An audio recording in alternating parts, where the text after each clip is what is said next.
Hey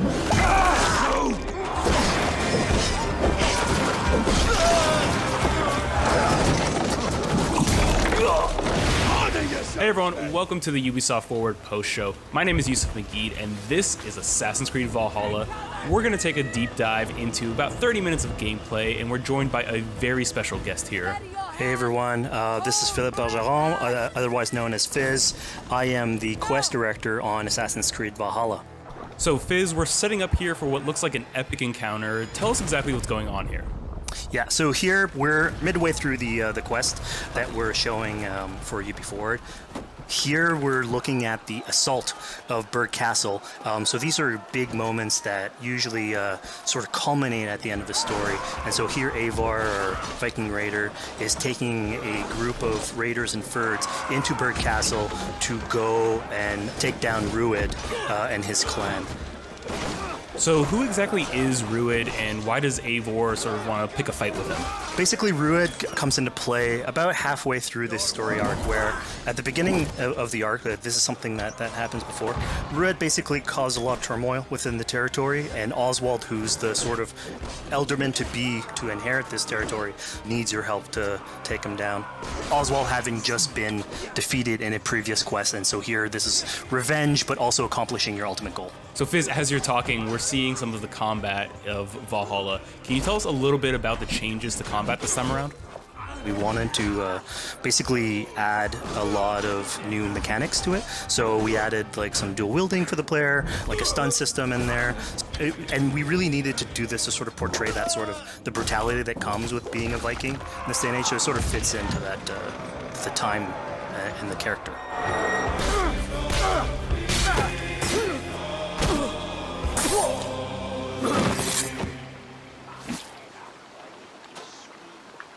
Oswald. He lives. Oswald lives! Eivor, is that you? Shut your ass, twig spine. Here, Eivor has taken her entire army through the assault, and finally it's revealed that our Elderman, our ally, Oswald, is still alive, and Rued has him captive. So this is what it comes to, Wolfkist? Two Danes fighting over a filthy Saxon whoreson? If this swine is your prize, come and get him! So now that we've seen that Oswald is alive, we have Rued within our sights. What's the next step here? So the next move for Eivor is to finally face off against Rued. She has her allies, they can take care of the rest of the army. Now it's time to go one-on-one against Rued in one of our boss battles, actually. Your battle is not yet won, Oswald. And it's worth pointing out, actually, that here what we're showing is the player going and facing off against Rued aggressively, but we tend to always have to support a 360-degree approach in these things. So the player could have approached this a little bit more stealthily and gotten at least like a good critical hit on either Rued or his wolf, and so you can play this a little bit more strategically if that's your playstyle. So we're not only fighting Rued here, but also his pet wolf, right? One of my preferred strategies is to eliminate the wolf first, just focus fire on him. It takes at least one opponent out of the combat. Now Rued will have extra abilities that come into play if you do eliminate his wolf, but I think having one opponent less in the battlefield makes for a good strategy in the whole.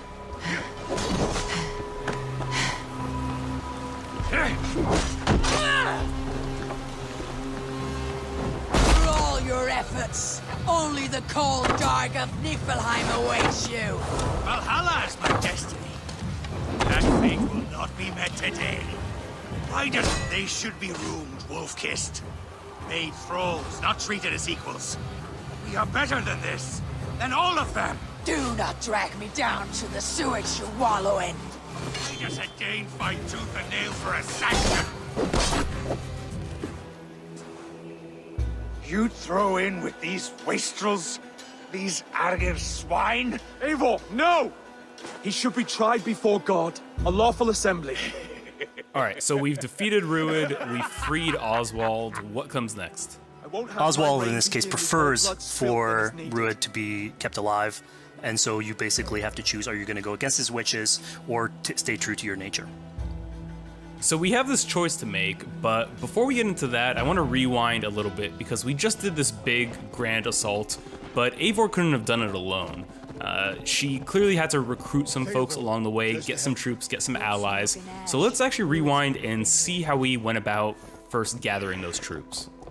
Right, so when coming up to an assault, it's a game of numbers. Eivor can go into pretty much any location and be a stealthy Viking, eliminating some of the assets, which ultimately would be a strategy. You can do that, and you'll have some of the ingredients or of the assets there that will have been sabotaged, but you still need an army. So here what we're seeing is Eivor going around the countryside and raising what we call a fyrd, which is the men and the women of the territory who come up and fight in the name of a king. So here Eivor is going around and trying to convince people to fight in the name of Oswald to finally take down the oppressor that is Rued. Defending East Anglia, defending you. Will you not do the same? What? Die in defense of a lost cause? Yeah, so she's really using like the image and like the leadership that Oswald had, what he meant to the people. In his name, she's going to recruit these people. Pretty words, Dane. But the men of Theovard have their own battles to fight. So we're told by this Reeve that there are troops, there are allies that he could add to our cause, but first we sort of need to do him a favor, is that right? Yeah, so obviously these people have been run down by Rued and the impact he's had on the territory, so I think a lot of these people have sort of lost hope.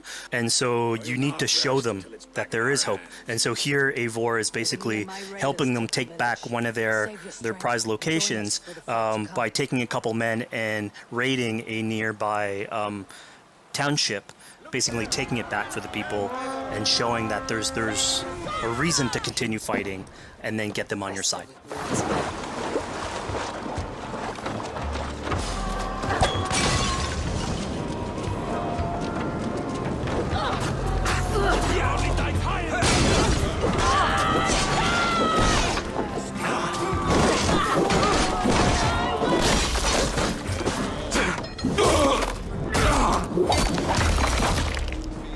When Eivor does this, obviously you have access to a full suite of abilities. So again, the improvements that we've done to the fight system. You have some brutal axe throwing in there. You have archery or like range combat abilities in there as well.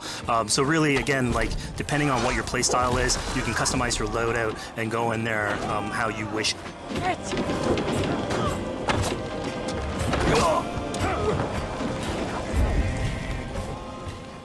Fizz, we just saw this giant pulse go out.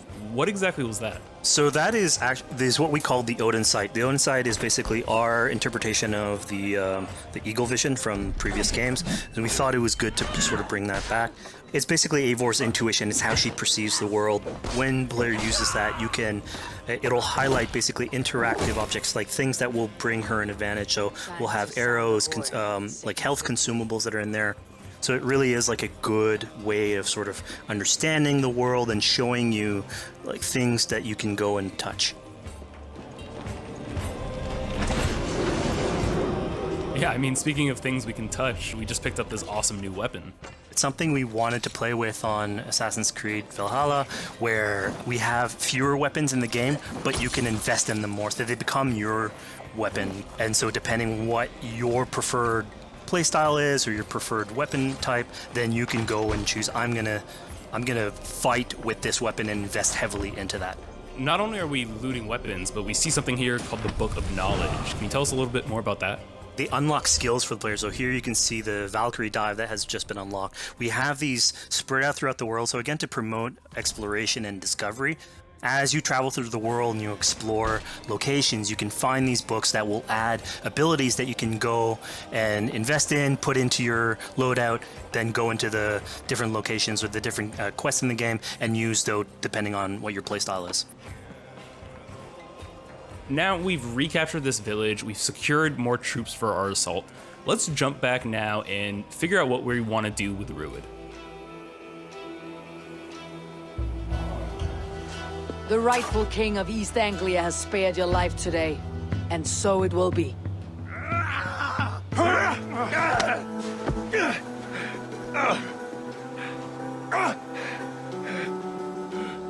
Compassion is a virtue suited for anyone, Eivor, including you. Thank you. Eivor decided to let him live. Ruud is really angry about that. Being a Norse Viking, being put to the death in battle is your road to Valhalla, so he was basically denied access to Valhalla in this situation. Obviously, all of these decisions come into play later on in the game, so we have very difficult decisions for the player to make. We didn't want to have easy decisions. Yeah, you know, when I was playing, I decided to listen to Oswald and spare Ruud's life, but what exactly is the relationship like between Eivor and Oswald? So the relationship between Eivor and Oswald is an alliance. It's basically Eivor is surrounded by territories that initially getting into England are hostile towards her, and obviously if you want to set up a new settlement, you want to make sure that your neighbor is friendly. So here in East Anglia, Oswald is the man for the job, where putting him into a position of power would help her sort of secure her territory. So earlier on to the territory, Eivor comes in here, meets Oswald. The problems he had with Ruud are sort of put to light, and going through the arc, you basically help him deal with Ruud and aligning basically Danes with Saxons in one territory. So, Fizz, we've completed the assault, we've gotten our hands dirty with some combat, taken down Ruud. We have this big open region of East Anglia, so before we head off to Oswald's wedding, what do you say we head out, have some fun, and see what we can get into in the open world? That sounds great. So we see a cat here with a speech bubble above it, and you best believe if you let me talk to a cat, I'm gonna talk to a cat. Yeah, these are some of our some of my favorite moments actually in the game, where we put out a whole bunch of events throughout the territory. And it sort of rewards, again, exploration, going around. It's a chance for us also to sort of showcase a different side of Eivor. A lot of the quests sort of deal more with like politics and warfare, and this shows a slightly more human nature to her. So it permits us to explore that character a little bit more. And so here, basically, like you're trying to help a kid with his cat, and ultimately get that cat to sort of join your crew as a cat raider. You just said cat raider way too casually. You're telling me I could have a cat Viking raider on my longship? That's exactly what I'm telling you. Oh my god, yes, I love it. Perfect. So yeah, as you're riding around the rivers of England, you would see a cat basically walking around your longship, keeping your Viking raiders company. You know, speaking of the Viking longship, we're seeing some of that gameplay here now. Can you talk a little bit about how that works and functions in Valhalla? Yeah, so starting out on this project, I think the Viking longship is one of the biggest images that we all have when we think about Vikings in our game. And so Vikings had this awesome design for longship that had a very shallow hull, so it permitted them to go very far inland very quickly, and you could basically disembark Viking raiders like on pretty much any shore. We added that into the game, where you can basically sail up to any location and then just decide to disembark with your guys and raid a location, loot all its treasure, get back in the ship, and then continue sailing down the river to your next opportunity. So I know past Assassin's Creed games allowed for songs and things like that to be sung on ships. Will Valhalla have a similar version of that? Yeah, so this is something we actually wanted the crew of your ship to become like your home away from home. So we added stories and songs into the ship. So basically, as the player is going around, you could decide to have your skald sort of sing a song for you as you row down the river. But you can also decide, depending on who the raiders are in your ship, to hear more about their life. So you can actually queue up stories, and they'll give you a little bit more background on who they are. So you get to know your sort of fighters as you're traveling around the world, which is a cool moment. So here we're seeing a bit of a different view. What exactly are we looking at? We had this on previous Assassins, where you would like ride on your horse, and you could pull out, have the horse sort of follow the track. We have a similar thing for the ship, where you can put up your sails. It's cruise control for the ship, so you can pull back, take in the scenery, listen to some songs or some stories, and just take it all in.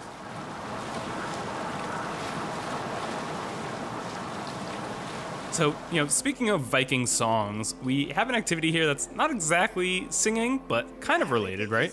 Yeah, so here what we have is what we call flighting, which was an activity that Norse people would partake in. They would like to have a battle of wits and sort of poetry, where insults would be thrown back and forth between each other. The idea was to try and have a good insult, but also to have a good rhythm and a good rhyme in there. So it's basically a precursor to rap battles. Here's the silver. Now begin. To all those whom I speak, they say Eivor's a clod. Then you're speaking to fools and their knowledge is flawed. Well, How exactly do you go about being successful in one of these? The trick behind a good flight was to choose the right insult, identifying the right cadence, and then trying to find what rhymed the best. I'm known for my might. interesting. Interesting. Silent whispers all claim that you're terribly dense.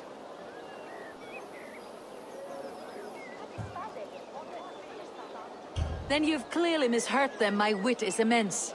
Oh, you looked out with that one. Well, what a surprise. Eivor of the Raven clan is a true talent. I'm shocked. Don't believe everything you hear, unless it touches on my flighting. Then heed every word. Take the coin. So now that we've proven our sharp tongue and wit, I think it's time for a bit more relaxing activity. So we're fishing here. Yeah, that's it. So we gave Eivor a fishing line, so you can actually throw out a line and go catch some fish. This is used basically to play into our new health loop, where the player will lose health in the world, and it doesn't automatically regenerate like we would have in the past. So you actually have to go out and get some supplies. So you'll find mushrooms and some food that you can gather. But here, like you can also catch some fish and consume that to regain some health. We also will sometimes have it in certain quests. So it's a good way to sort of chill out on the side of the water and just, again, take it all in.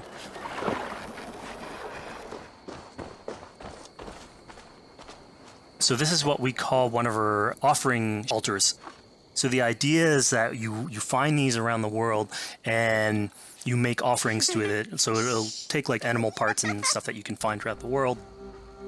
Here what you're seeing though is sort of like a fancy version of it, where as you do your offering you get interrupted by some kids that basically come and steal your stuff.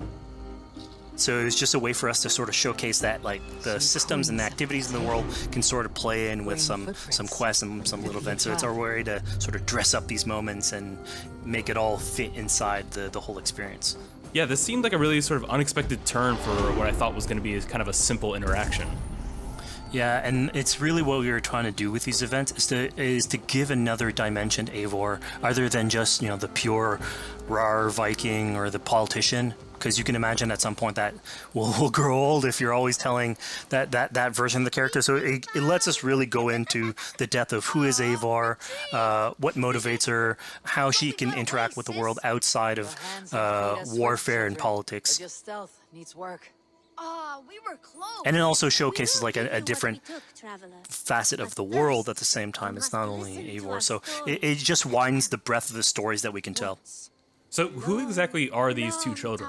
These are kids of East Anglia. They are going through tough times with whatever Rued's been doing to the territory. And so they're just here trying to survive and basically exploit the people that are there to make offerings. It was kind of nice to see that Eivor wasn't really necessarily upset at them for stealing, and after you talk to them, you have the choice of helping them. You can give them food, give them some money, or maybe just say, hey, good luck, on your way. Yeah, and then this is something we also wanted to do a lot. Like, so here we're doing an event, we do it in quests as well, but we want to give a lot of this agency into players' hands so that they can sort of shape Eivor a little bit, who she is, so it represents them a little bit more, and they can roleplay that a little bit better. And again, it just gives her like a little bit more humanity in these moments. This is what large walkers should do. Provide for small walkers.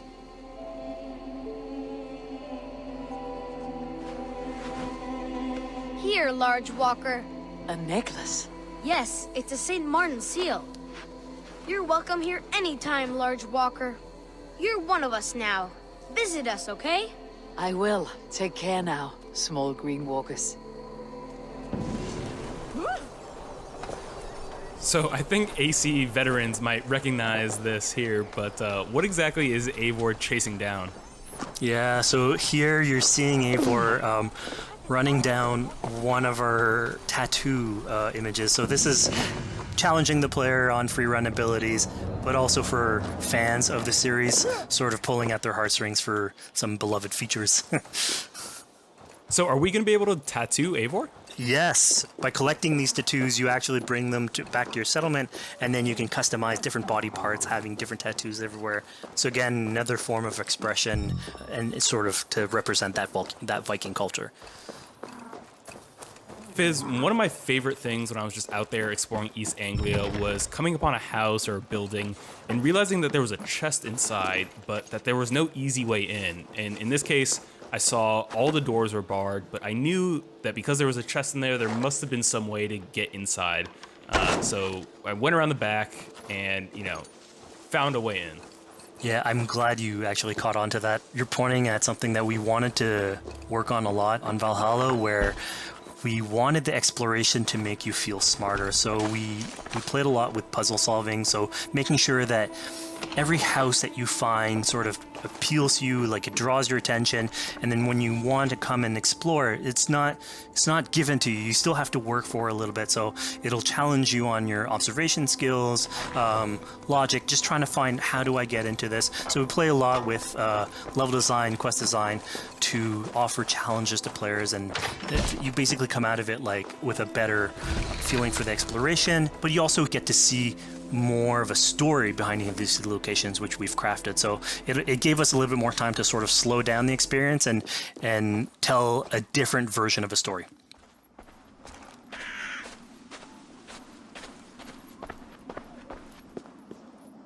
A poor victim of someone's fury. Yeah, I mean, speaking about exploration and just finding things out in the world, I was just wandering and came across this clearing and found this kind of morbid altar. Yeah, so this is one of our bigger events that we have scattered in the world. So as Eivor explores, she can find altars like this, and by interacting with them, here it's a trap that's been set by this character named Regan. Now, there's a bigger story behind all this. There's multiple steps to it later on. So this is one of the moments. It permits us to go into a slightly more mystical realm and play with a boss fight that has more magical abilities, if we will. And basically have this awesome boss fight in the middle of the swamps. And so here the abilities that you see Regan using are a little bit on the mystical side of things. What's happening is Eivor at the beginning in that trap is poisoned, and so she starts sort of hallucinating, seeing the world in a sort of different light and filter. And so that's sort of what lets us go into the realm of the weird. My rage, spirit of my father's rage, fill me!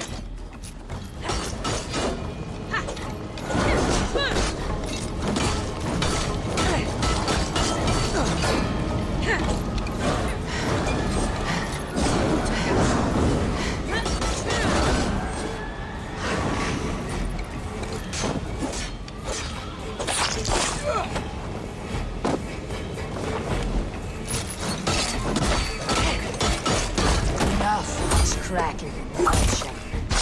Arrest your demons. So we just saw here that Regan belongs to something called the Daughters of Lyria. Yeah, that's correct. By finding the other daughters, you'll get a little bit more backstory on who they are, so we don't want to spoil that too much. But it creates like a sort of greater story that is not on the main path in any way, but it is still very rich and adds to the lore of this world and actually plays into history. So we just had a really exciting, really intense boss battle. I think it's time for something a little bit more relaxing and calming now. Yeah, it's all about pacing yourself with the highs and the lows. So here we have a low chill moment of what we call building a cairn. So Eivor, as she explores the world, will find these sort of meditative areas where you have a pile of rocks that you could just stack on top of one another using physics.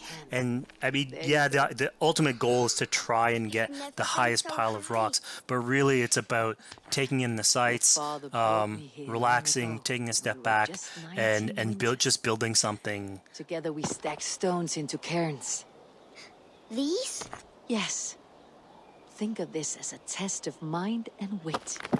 Stack the cairn stones high and wide into any shape you like.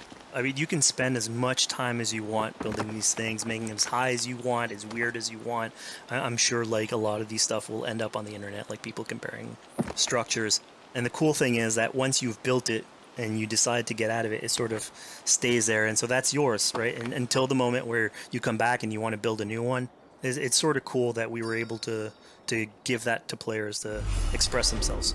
At this point in the demo, we've explored East Anglia, we've met some children, we've broken into a house, we fought a boss, we built a cairn.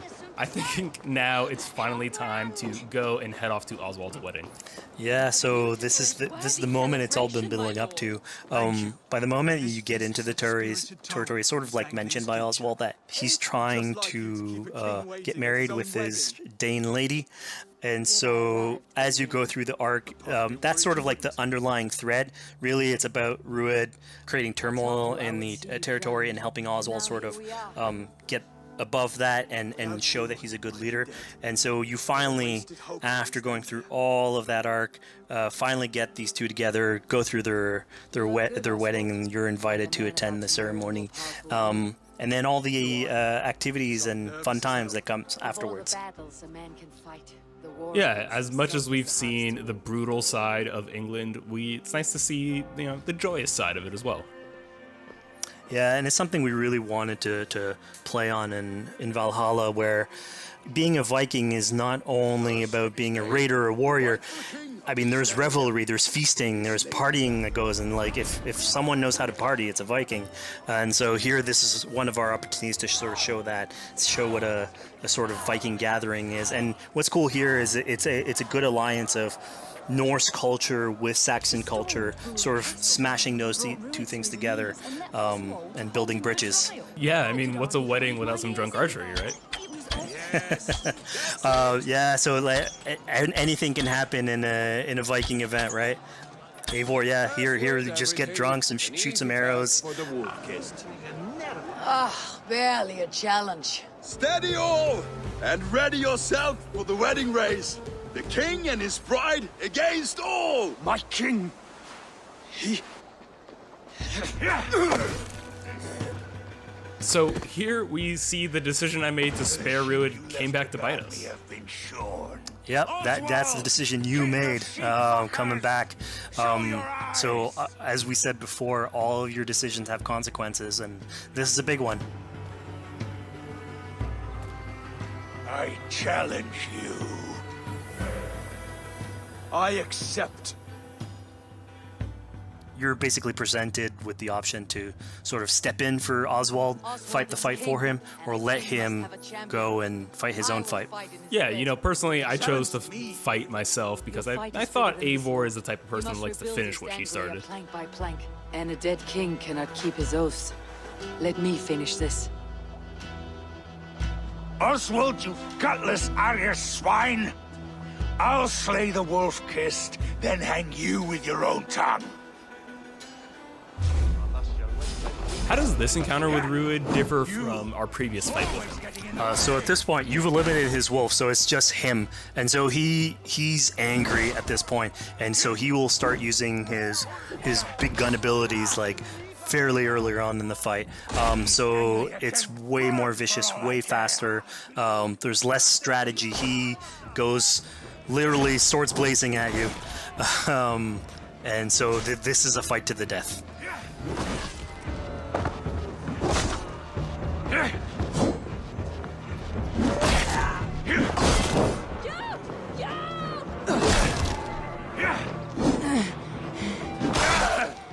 And of course here, like, this is a decision you made to go and fight him, but there's multiple outcomes to this scenario. You could have let Oswald fight his own fight and prove basically his station as the rightful leader. If you had eliminated Rued, obviously this would not have happened. It would have been a slightly more joyous occasion. But ultimately, in all scenarios, you still have an alliance with Oswald. He's proven to be the right leader for this territory and to be a good ally for you. A great service. I promised you an alliance, and now you have it. And one day I will need you to make good on that alliance. So we're about to take off from the wedding, but Eivor decides it's a good idea to check up on her friend Finner. Yeah, so Finner is probably one of the more recurring characters in this arc. You get to meet him very early. He's a very endearing character, sort of used to have a Viking life, sort of misses it, and going through all these adventures together is sort of like lights that fire back, and so he's willing to join you in your raiders. So he's one of many raiders that you'll encounter in the game, and you can sort of recruit, bring back home, and then have them sort of join you on your adventures on Longship. He can tell you these stories that we're telling you about. You get to know a little bit more about him. So again, it's a fun way to sort of discover more about these characters that you meet and bring them along for adventures. Together, I'll gather my things. Well, folks, we've come to the end of our Assassin's Creed Valhalla playthrough. Fizz, thank you so much for joining us. When and where can people play it? Assassin's Creed Valhalla will be out on Xbox Series X and PlayStation 5, and is coming to Xbox One, PlayStation 4, PC, and Stadia on November 17th. Assassin's Creed Valhalla, available November 17th.